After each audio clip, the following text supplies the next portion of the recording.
বামুটিয়া ব্লকের অন্তর্গত বামুটিয়া বাজার, গোছামুড়া, নোয়াগাঁও, তালতলা সহ বিভিন্ন এলাকায় বন্যা পরিস্থিতির সৃষ্টি হয়েছে সোমবার। জানা গেছে, বামুটিয়া বাজার সংলগ্ন এলাকায় ভারত বাংলাদেশ সীমান্তে লৌহ নদীর ওপর একটি স্লুইস গেট নির্মাণ করা হয়েছিল বহু বছর পূর্বে, কিন্তু বর্তমানে এই স্লুইস গেটটি বিকল হয়ে রয়েছে। ফলে জল নিষ্কাশন ব্যবস্থা একেবারেই মুখ থুবড়ে পড়েছে।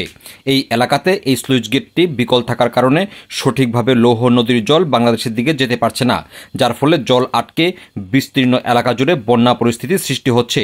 ফলে ক্ষতির মুখে পড়ছে সবজি চাষি থেকে শুরু করে ধান চাষিরা। বর্তমানেও বেগুন চাষি, ধান চাষি এবং অন্যান্য সবজি চাষিরা ব্যাপক ক্ষতির মুখে পড়েছে এই বন্যা পরিস্থিতিকে কেন্দ্র করে।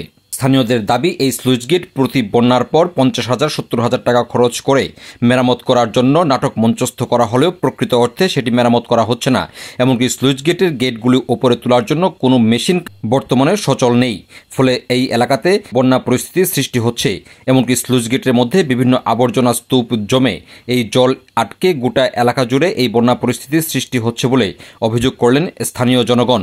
স্থানীয়দের দাবি, এই এলাকার মানুষকে বন্যা পরিস্থিতির হাত থেকে রক্ষা করতে এই স্লুইস গেট স্থায়ীভাবে মেরামতির জন্য উদ্যোগ গ্রহণ করা হোক। তোমার এই জল আছে লাগানোর পর কালো হয়ে গেছে, এদিকে তোমার নষ্ট হয়ে গেছে, নষ্ট করে প্লাট যতটা প্লাট হয়ে গেছে, এই সবজি খেয়ে জমি সবজি উড়িয়ে দেওয়া প্রচুর। এই জলের ডিফারেন্সটা হয়েছে, এদিকে থাকে তিন হাত নিচে, এদিকে থাকে 3 হাত উঠে। যেমন গাছ বড় বড় টুম, এরপরে এই খেজুর গাছ অনেক কিছু হয়, ডাবড়া ডাবড়া লেগে থাকে। এই কারণে জল করা ওখান থেকে ফুলে থাকে, জল নামতে পারে। তাহলে প্রত্যেক বছরই তো হয়ে যাচ্ছে যে এটা পরিষ্কার করবো বই করে না, দেওয়া হয় এটি বই কিতাও। এই গেটটা কি এখন কি মোটামুটি সচল আসেনি? উপরে উঠানো যায় এটা গেটটা? না, একটা উপরে না, সব দিক চেন ছিঁড়ে গেছে। মানে প্রথম কবচ উঠে গেছে, আর অনেক একটাও নয়, সব ছিঁড়া উঠে গেছে।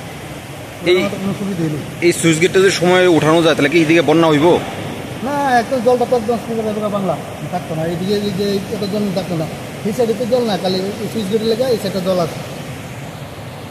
আমরা এই বন্যা নিয়ে প্রত্যেকবারে এইরকম জল হয়। তার থেকে আমরা সবজি ক্ষেত, ধান ক্ষেত, বিভিন্ন সবজি এটি ক্ষতি হইতেছে।